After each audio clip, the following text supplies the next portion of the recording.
पारा चिनार से पेशावर जाने वाली मुसाफिर गाड़ियों पर मुसल्लह अफराद की फायरिंग, 39 अफराद जाँ बहक। वफाकी वज़ीर दाखिला की तस्दीक, जाँ बहक अफराद में 6 खवातीन शामिल, 13 अफराद जख्मी हुए। ऐनी शाहिदीन के मुताबिक गाड़ियों पर खुदकार हथियारों से फायरिंग की गई।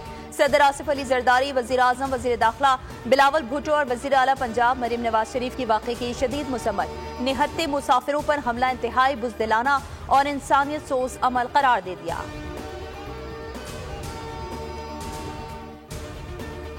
इस्लामाबाद इंतजामिया मुरवजा कानून के खिलाफ एहतजाज की इजाजत न दे, अमन अमान कायम रखने के लिए इंतजामिया कानून के मुताबिक इकदाम उठाए। इस्लामाबाद हाई कोर्ट का तहरीक इंसाफ को एहतजाज की इजाजत न देने का हुक्म। ताजिर रहनुमाओं की जानिब से 24 नवंबर के एहतजाज के खिलाफ दायर दरख्वास्त पर फैसला जारी। वज़ीर दाखिला मोहसिन नकवी को PTI से मुज़ाकरात करने का हुक्म।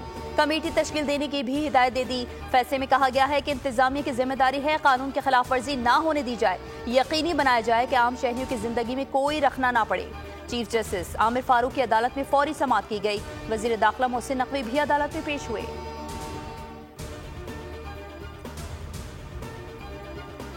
और एहतजाज का मकसद मुल्क में फसाद फैलाना है, किसी किस्म के एहतजाज की इजाजत नहीं होगी।